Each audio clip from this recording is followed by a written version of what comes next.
Hey everyone, welcome to my channel. My name is Vanessa and you are watching the Exploring Oracle, or the Exploracle for short. So if you're new here, what we usually do on this channel is I show you a deck, go through all of the cards, we talk about the card stock, how it shuffles, the guidebook, and at the end of the video, I usually shuffle and choose a card to read so you would have an idea of what the guidebook reads like, or how the guidebook reads. And today we'll be taking a look at the Herbcrafters Tarot. So this is by Joanna Powell Colbert and written by Letitia Guthrie. So this is what the sides of the box looks like. And it is published by US Games. So the Herbcrafters Tarot celebrates the handicrafts, tools, and time-honored folk skills related to herbs, trees, flowers, and other plants that share their gifts with us. This deck and book set explores the relationship between herbs and how people use them for medicine, creativity, ritual, and spiritual guidance. It also considers herbs as archetypes and explores our partnership with the botanical realm. Herbcrafters Tarot is an engaging introduction to herbalism and plant spirit magic and can be used as a profound divinatory tool.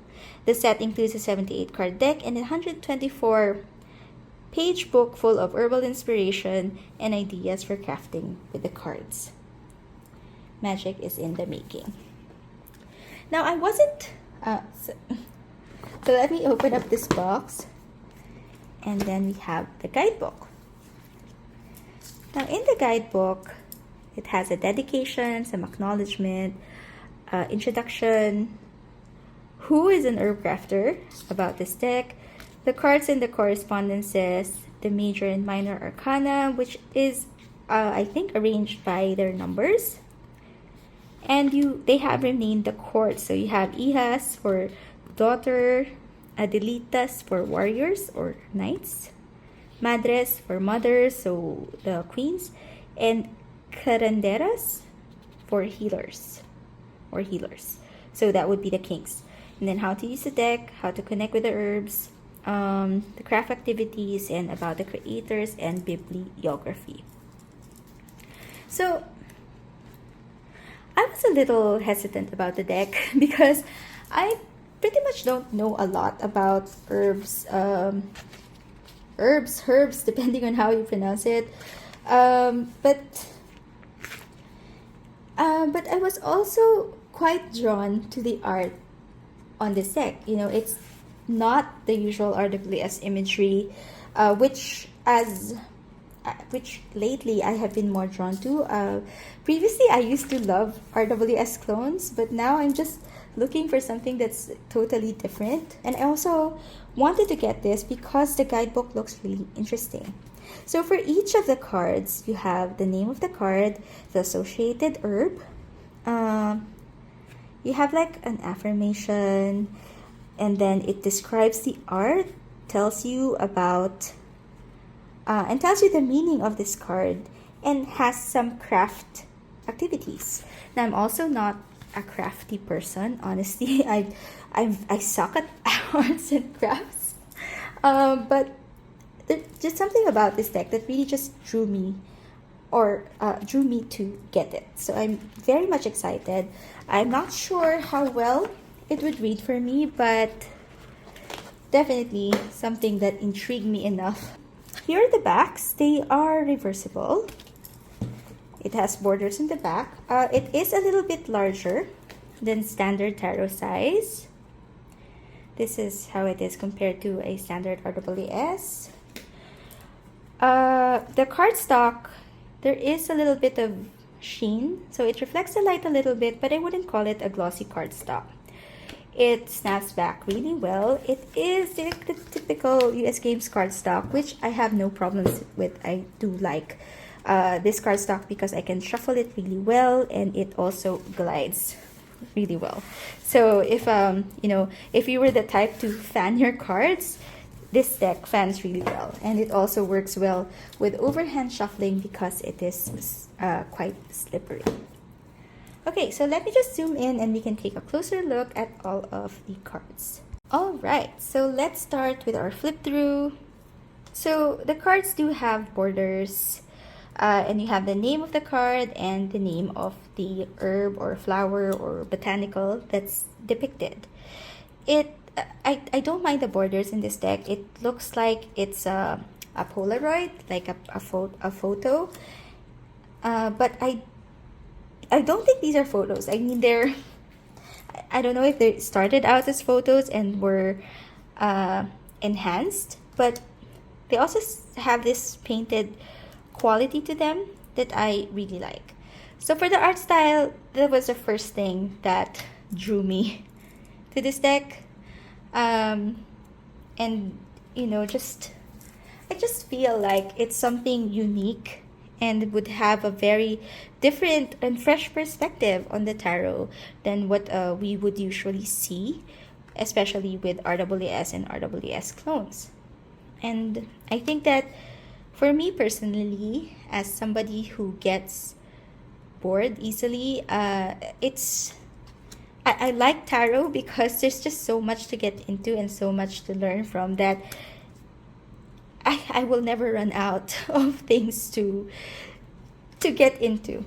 So I think that's why this I don't know if I could call it a hobby or if this interest has extended to almost 2 years now, which I normally don't because I usually just start something and then tend to do it for a while and then stop. But for tarot, it just keeps giving me new things to think about. So far, I think my tarot journey is just starting. It's going strong, and I appreciate decks like this that just give you a different take. So feel free to slow down, speed up, or pause if you want to take a closer look at the cards, as I do tend to flip through the cards rather quickly and then talk about things not related to the cards.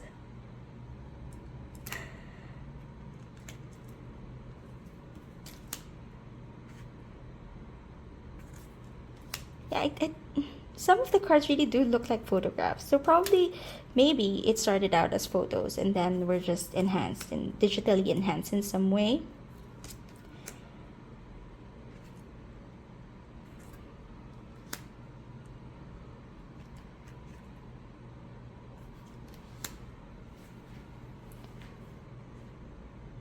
And I have an oracle deck called the Soul Flower Plant Spirit Oracle that I do love and enjoy, and probably I'll be showing these videos consecutively or at the same weekend maybe. And I like that I have like a painted or watercolor version with that deck, and then I see a more realistic version of these herbs and plants in this deck, at least for the cards that are overlapping. I think it would pair really well with this actually. Later on I'll try that. And there's no people in this deck. Well, I think you do see some hands, but there's no people depicted on the actual cards, which for some reason I tend to respond to more. Majority of my decks are actually animal or nature based decks, and for some reason I connect with those decks or resonate with those decks a lot more than I do with those that have human figures on them.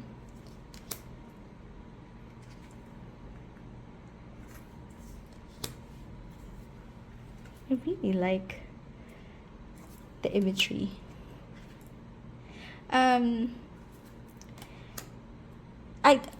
It also lets you like get into the scenery. It's like I can imagine myself with a teapot. I can imagine myself standing by or sitting by a window.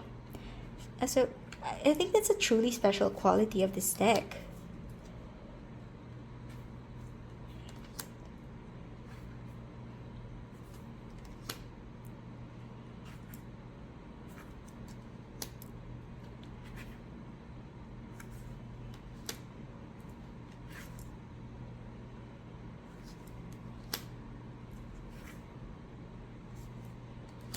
Yes, so you have hands sometimes.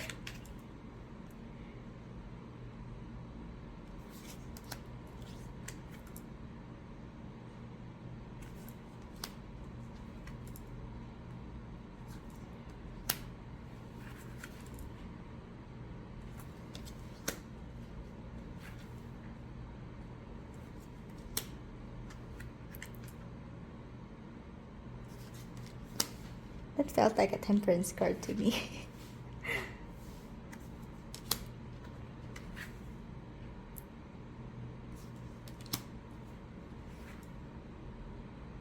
So as you notice, the cards are arranged by their numbers and by the courts, and not necessarily by the suits.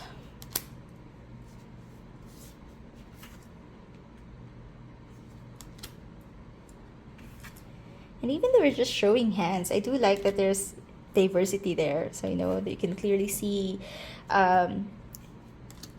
hands of older people, women, men, even kids, I think, with the one pouring the drink earlier. So I do like that. There's even a cat.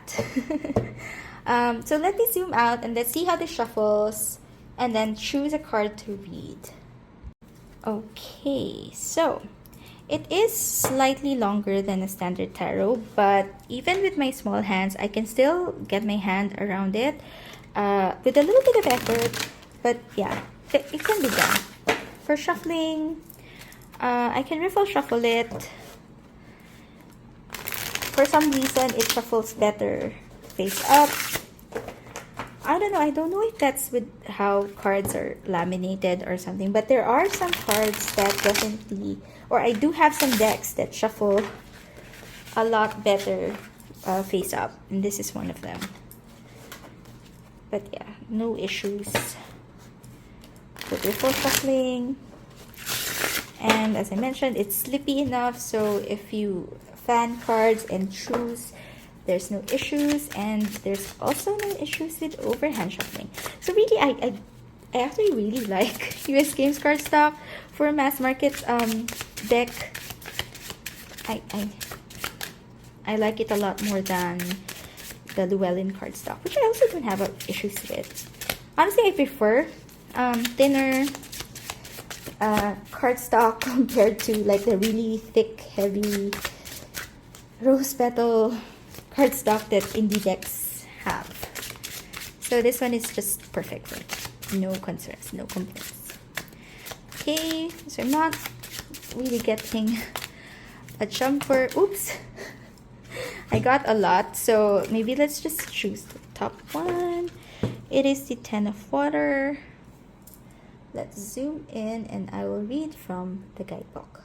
Okay, so for the Ten of Water, it's the red clover. Oh, sorry. It says, taste the nectar of deep nourishment. Serenity rises from the roots of gratitude. Compost breeds contentment. Fresh red clover blossoms dry on a sunny windowsill. A jar of flowers sits on a table. Some are placed in a glass teapot. A well-loved rainbow mug holds the steaming green tea as bees visit the purple field beyond the window. Serenity is born from nourishment of the soul. Experience the joy and stability of your dreams coming to life. As the deep taproot of red clover restores the soil underground, the bright flowers delight humans and animals above ground. When you feel refreshed and happy, freely share your good fortune with others. Radiate peace and abundance. Red clover needs to be planted only once to flourish on its own. Trust your wishes to unfold without interference. The tea is as delicious as it is healing. The road to well-being can be filled with harmony. It can be this good. And then for the crafting part, it says, you can sit on the earth and taste the nectar of red clover flowers, one petal at a time. Dance barefoot with gratitude in a field of clover to find serenity. And enjoy daily red clover infusion to find contentment and give the used herbs back to the earth. So I do like that, and I do like the different take. So this would correspond to the Ten of Cups in an RWS, and that's one of the cards that I don't really like the imagery of, because Um, not everybody sees a family, a couple, with kids as contentment or like the pinnacle of that suit. So I do appreciate decks that have a different take on it, and I actually like that in this deck it also highlights how you can give back to others, showing if you are basically if your cup is full. It's how you can radiate that positive energy back to others, and I really like that. So this deck, I think we will get along really well. I don't know all that much about herbs right now. I didn't really get this just to learn about the herbs, but more on the different take that it has on the tarot. And the art style was also really different and unique, and unique to the others that I have in my collection. I'm really happy about this purchase. I think that it will give a lot more depth and meaning to readings, and just give me a different a different insight or view about tarot. So let me just pull out a card from the Plant Spirit Oracle. So yeah, so it does look quite well with the, it does go quite well with the Herbcrafters, right? So I'm really happy about this deck, the Herbcrafters Tarot. And if you are interested, it is a mass market deck, so I got this from Amazon. So it is readily available wherever you usually get your tarot cards. So that has been the flip through of the Herbcrafters Tarot. I hope you enjoyed it, and if you find this helpful, please don't forget to click on the like button and do consider subscribing to my channel. I post videos like this at least once a week. See you again next time. Bye!